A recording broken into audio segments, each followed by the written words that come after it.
Rossiyada ayollar ham harbiy xizmatga chaqirilmoqda. Meduza. Netanyaxu hibsga olinadimi? Nyu-York meri kutilmagan bayonot berdi. Eron yangi rahnamosini nima uchun yashiryapti? Rossiyada ayollar ham harbiy xizmatga chaqirilmoqda. Meduza. Rossiyada urush bilan bog'liq yana bir muhim o'zgarish kutilmoqda. So'nggi kunlarda ayrim ayollar harbiy komissariyatlardan chaqiruv qog'ozlari ola boshladi.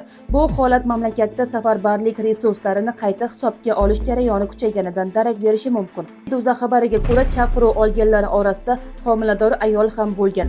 Harbiy komissariyat bu holatni sun'iy intellekt sabab yuz bergan texnik xato deb izohladi. Oradan ko'p o'tmay chaqiruv elektron reyestrdan o'chirib tashlandi. Biroq ayni vaqtda Rossiyaning bir necha hududlarda ayollarni shartnoma asosida harbiy xizmatga jalb qilish kampaniyasi boshlangan. Talaba qizlarga dron bo'linmalarida xizmat qilish taklif qilinmoqda. Ayrim viloyatlarda esa ayollarni qurolli kuchlar safiga qo'shilish uchun ochiq e'lonlar berilmoqda. Mutaxassislar fikricha, harbiy komissariyatlarning asosiy maqsadi fuqarolar haqidagi ma'lumotlarni yangilash va armiyaga shartnoma asosida yangi xizmatchilarni jalb qilishdir. Hozircha ayollarni ommaviy safarbar qilish haqida rasmiy qaror e'lon qilinmagan.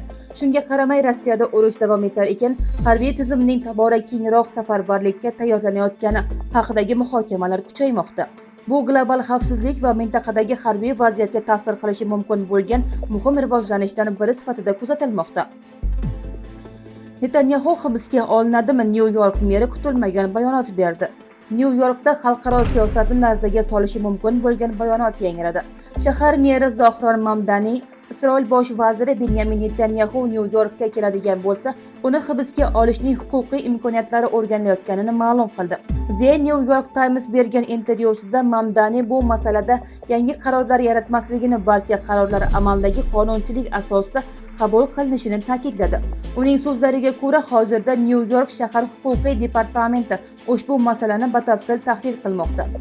Gap avvalo Netanyaxuning BMT bosh assambleyasi yig'ilishida qatnashish uchun Nyu-Yorkka tashrifi ehtimoli haqida bormoqda. Mamdani o'z pozitsiyasini Xalqaro jinoiy sud tomonidan Netanyaxuga nisbatan ilgari surilgan ehtimoliy harbiy jinoyatlar ayblari bilan izohladi.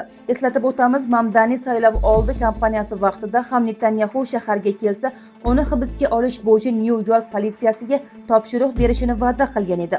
Bu bayonot xalqaro huquq, diplomatik munosabatlar va AQSh-Isroil aloqalari yuzasidan yangi bahslarni boshlab yuborishi mumkin. Eron yangi rahnamosini nima uchun yashiryapti? Eronning yangi oliy rahnamosi Mujtabo Xomeney nega hanuz omma oldida ko'rinmayapti? Urush davom etayotgan bir paytda bu savol xalqaro e'tiborni tortmoqda. Eronlik manbaning TASS agentligiga ma'lum qilishicha, Mujtabo Xomeney xavfsizlik sabablariga ko'ra hozircha omma oldiga chiqmaydi. Rasmiy Tehron vaziyat barqarorlashmagunicha uning ilk ommaviy chiqishi amalga oshishini kutmoqda.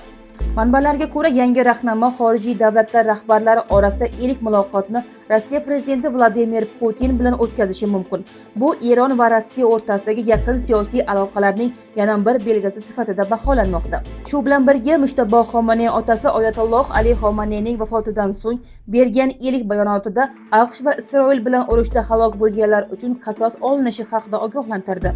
Oradan ko'p o'tmay AQSh prezidenti Donald Tramp ham Tehron tomonidan o'ziga qarshi suiqasd uyushtirilsa, Eron minglab raketalar bilan nishonga olinishi haqida bayonot berdi. Eron tashqi ishlar vaziri Abbos Aroqchining aytishicha, yangi oliy rahnamo bilan uchrashish imkoniyati juda cheklangan va hozircha uni faqat sanoqli shaxslar ko'rgan. Kuzatuvchilar fikricha, Tehron urush sharoitida mamlakatning eng muhim siyosiy arbobi xavfsizligini maksimal darajada ta'minlashga harakat qilmoqda. E'tiboringiz uchun rahmat. Videoga like bosing va kommentariyalarda o'z fikringizni qoldiring. Xayr salomat bo'ling.